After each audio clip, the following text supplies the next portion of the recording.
తాకట్టులో ఉన్న బంగారాన్ని విడిపించి ఆ రోజు ఆన్లైన్ రేటుకే మేము కొంటాం. Sharma gold company. నమస్కారం, వెల్కమ్ టు సుమన్ టీవీ. నేను గీతాంజలి. ప్రస్తుతం మనతో పాటు ఉన్న అతిథి శ్రీ విద్యాపీఠం వ్యవస్థాపకులు, గత 45 సంవత్సరాలుగా శ్రీ విద్యా ఉపాసన చేస్తూ ఎంతో మందికి మంత్రోపదేశం చేసిన గురువు గారు శ్రీ గురు కరుణామయ్య. వారితో మాట్లాడి మరిన్ని విషయాలు తెలుసుకుందాం. గురువు గారితో మాట్లాడదాం. నమస్కారం గురువు గారు. నమస్కారం. చాలా సంతోషం, చాలా రోజులకి చాలా మిస్ అయ్యాము. యూకే వెళ్ళాం. యూకే వెళ్ళారు, ఎలా జరిగింది ప్రయాణం? అన్నీ జరిగాయి, అద్భుతాలు అన్నీ జరిగాయి. అద్భుతాలు జరిగాయా? అమ్మవారి పరీక్షలు జరిగాయి. సో ఎప్పుడు వెళ్ళినా కూడా శ్రీ విద్యలో ఉన్న లేక ఒక భగవంతుడి మీద భక్తి నమ్మకం ఉండి ఇంకేదీ కోరకుండా, నన్ను ఆల్రెడీ రక్షిస్తున్నావు, నన్ను రక్షించు అనకూడదు. రక్షిస్తేనే ఇలా మాట్లాడుతున్నావు, ఇంకా ఎక్స్ట్రాగా రక్షించేదే ఉంది అనకుండా, ఒక పూజ చేయకపోతే ఉండలేను అన్న స్థితిలో అంత ప్రేమతో చేస్తే ఎటువంటి ఆపద వచ్చినా సరే, ఒకటి నాకే ఎందుకు వచ్చింది ఈ ఆపద అని అనుకో.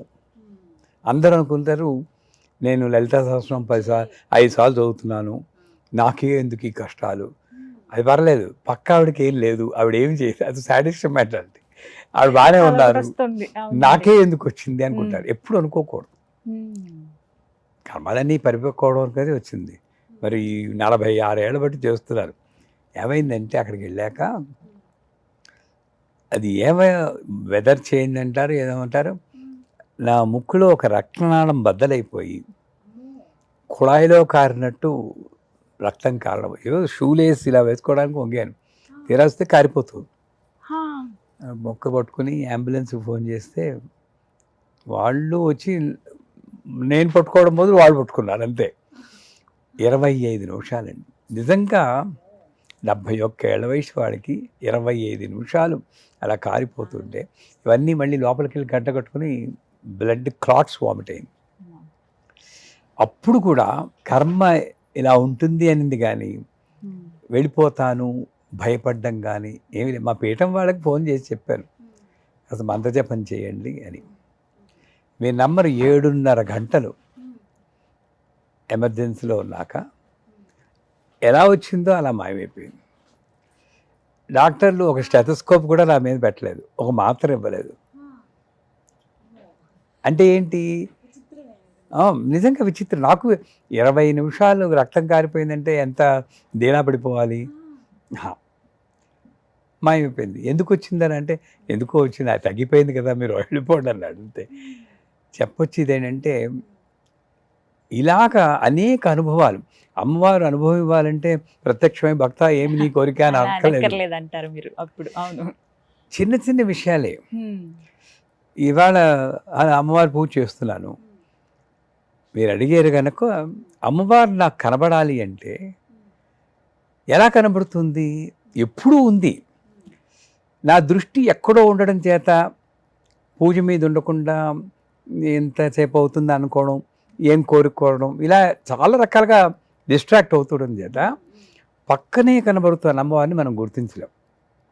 సో ఆవిడ ఎలా కనబడుతుందంటే, స్తోత్రం చదువుతున్నాం అనుకోండి. నేను మొన్న పీఠంలో అమ్మవారికి నీళ్లు పోస్తూ, చిన్న అమ్మవారు అది ఇంకో ఎవడో తెస్తే బొబ్బలు పోస్తున్నాను, అమ్మాయిని పట్టుకుని నీళ్ళు పోసాక తుడుస్తూ బొబ్బలు పోసాను, ఆనందంగా ఉందా అన్నారు. అంటే బాల కదా, మరి అలాగే మాట్లాడాలి అని అనుకుంటున్నాను. అనుకుంటూ లలితా సహస్రం చదువుతున్నాను. మీ నంబర్ అదే టైంలో రక్తవర్ణ మాంసనిష్ట గుడాన్న ప్రీతమానస అన్న పదం వచ్చింది. నీకు ఇష్టం బాగానే ఉందా అంటే ప్రీతమానస అని అంటే ఏంటి, ఇష్టమే అని. బాగానే ఉంది. అలాగా ఎలాగో ఒకలాగా మన స్తోత్రంతో సింక్రనైజ్ అయ్యి ఆవిడ పలుకుతూ ఉంటుంది. మనం భగవంతునితో పలకాలని ఉబలాటపడ్డం కాదు, ఆవిడే ఈ పిల్లవాడితో మాట్లాడడానికి ఉబలాటపడుతుంది. అది నిజం. ఈ పిల్లవాడు కాదు, ఈ పిల్లతో కూడాను, అందరితోటి. కానీ మనం గ్రహించాం, దృష్టి ఎటో ఉంటుంది. చేత సదా ఆ నామస్మరణలో సదా ధ్యానంతో ఉంటే నేను చెప్తూ ఉంటాను కదా, ఈ వేళలో ఏం చేస్తూ ఉంటావు పాట పాడుకుంటూ ఆ ఉంటే పాట అమ్మవారి కోసం అమ్మవారి కోసం మీరు. పాడితే ఉమ్. ఆ మంచి అనుభవాలు, వాళ్ళకే అనుభవాలు కాదు మనకే కలుగుతాయి ఇలాంటి అనుభవాలు. కానీ ఒక మాట, మీకు అంత అనారోగ్యం చేసినప్పుడు, అది అనారోగ్యం అని కూడా అనను నేను, అకస్మాత్తుగా అలా జరిగినప్పుడు మీకు కలిగిన అనుభవం చెప్పండి. అమ్మ నాకు ఎందుకు ఇలా పెట్టావని మీరు అనుకున్నారా? అసలు క్వశ్చన్ లేదు. అవునా? ఆనందం అంటే ఒకటి మోక్షం అని మీరు కోరుకుంటారు, నేను కోరుకుంటాను. అందరం. అవును. ఏ, ఉమ్. లాభం కావాలి మనకి, అదే మోక్షం. ఉమ్. కంపెనీలో లాభం కావాలి, ఉమ్. కానీ వెనకాతల అప్పులు ఉన్నాయే, అప్పులు తీరితే కానీ లాభం కనపడదే. అవును. వచ్చిందంతా అప్పులు తీర్చడం కోసం అవుతుంది. ఉమ్. నాకు ఇప్పుడే లాభం ఇయ్యి అన్నావంటే ఉమ్. మొత్తం అప్పులన్నీ తీర్చడానికి చూస్తుంది. ఉమ్. ఈ కర్మలే ఉంటాయి. అంచేత నాకు చిన్నప్పటి నుండి మా అమ్మ చెప్పడం వల్ల, మా గురువుగారు చెప్పడం వల్ల ఉమ్. కర్మక్షయం అవుతుంది, ఈ కష్టాలు అవనండి, ఆరోగ్యం ఏదేమనండి ఉమ్. అన్న భావన మాత్రం బలంగా పడి. ఉమ్. అంచేత నాకే ఎందుకు వచ్చింది, మనమేం స్పెషల్ ఏంటి? మీరు కబీరు, రామదాసు, తులసీదాస్తో కంపేర్ చేస్తే గొప్ప గొప్ప వాళ్ళు ఎంత బాధలు పడ్డారు. వాళ్ళు అంత చేస్తేనే, రామదాసు అంత పాడితేనే 18 ఏళ్ళు జైల్లో పెట్టించారు, టప్పి టప్పిని కొట్టించారు. వాళ్ళకితో అసలు ఏం కంపేర్ చేస్తావు? నాకే ఎందుకు వచ్చిందంటే నువ్వేమిటి పెద్ద అని అంటుంది. ఉమ్. అంచేత అసలు ఆలోచనే రాలేదు. భావన రాలేదు. ఉమ్. కాకపోతే ఒక్కటి, ఉమ్. పీఠం కట్టాలనుకున్నాను, ఉమ్. ఏం చేస్తావో ఒక్క మాత్రం అనుకున్నాను. అనిపించిందా? అంటే ఉమ్. కట్టకుండా వెళ్ళిపోతానేమో అన్న ఒక ఆలోచన వచ్చి ఉమ్. పీఠం కట్టాలనుకున్నా, ఏం చేస్తావో అనుకున్నాను, అంతే. అంతకుమించి ఏం లేదు. ఇంకా ఆ సంకల్పం మీ పట్ల ఇంకా చాలా ఉందండి, ఉందేమో. అది మాత్రం అనిపించింది. అంటే ఎలాంటి పరిస్థితి నుంచి అయినా బయటపడగలిగామంటే అది అమ్మవారి దయే ఖచ్చితంగా. అమ్మ ఉన్నట్టు. నమ్మినార్ కెడువదిల్లై అని అరవంలో ఉంది. నమ్ముకున్న వాళ్ళని ఆవిడ చేయవదలదు. ఎలా నమ్ముకోవాలి? నీట ముంచినా పాల ముంచినా నీదే భారం. వీళ్ళందరూ పాలల్లోనే ముంచాలనుకుంటారు. అందుకే ఈ భక్త ప్రహ్లాద్ సినిమాలో ఆ ప్రహ్లాదుని హిరణ్యకశిపుడు తోసేస్తాడు వాళ్ళ అనుచరులు. నారాయణ నారాయణ నారాయణ అనుకుంటారు. మీరు ఆ సినిమా చూస్తే ఇలా పడిపోతూ ఉంటారు. అప్పుడు కూడా ఆగా నారాయణ అని మాందు, ఇంకా ఆల్మోస్ట్ భూమికి తగులుతాడంటే అప్పుడు అంత నమ్మకం. అలా ఉండాలి. అలా నమ్ముకుంటే ఎలాంటి పరిస్థితి నుంచి అయినా గట్టెక్కగలుగుతాం. మీలాంటి వాళ్ళకి కూడా ఇలా వచ్చాయంటే మేమేం అతిథులం కాదనిపిస్తుంది.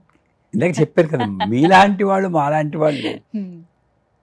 శంకరాచార్యుల వారి మీద అగ్ని ప్రయోగం జరిగింది. అటువంటి వాళ్ళు అగ్ని ప్రయోగం ఆయనే తప్పించుకోలేకపోయారు.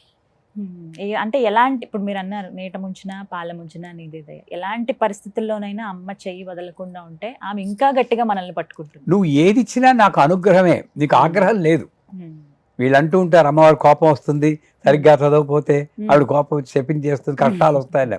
అది మా డిక్షనరీలో లేదు, మా గురువు గారి డిక్షనరీలో. నువ్వు ఏది ఇచ్చినా అనుగ్రహం.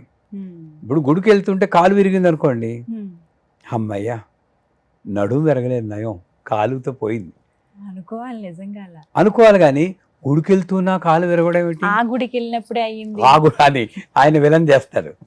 నిజం, ఇలా చాలా మంది వింటూ ఉంటాం. వెంటనే వచ్చేస్తుంది అన్నమాట, ఆ గుడికి వెళ్ళినప్పుడు అయింది, ఇంకా ఇంకోసారి కష్టమే వెళ్ళటం, ఇప్పుడప్పుడే అనుకోవట్లేదు అన్న కూడా వింటాం.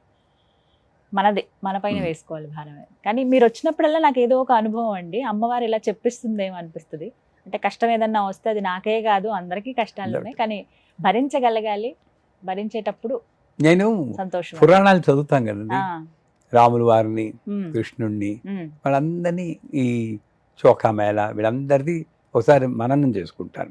ఎప్పుడైనా పొరపాటుని అది రావడానికి అటువంటి ఆలోచన అంటే ఆయనకే చూడండి, రాములు వారి కథ తీసుకోండి, విష్ణుమూర్తి అవతారం, పెళ్ళయింది, 16 రోజులు పండవకుండా అడవులకు వెళ్ళాల్సి వస్తుంది.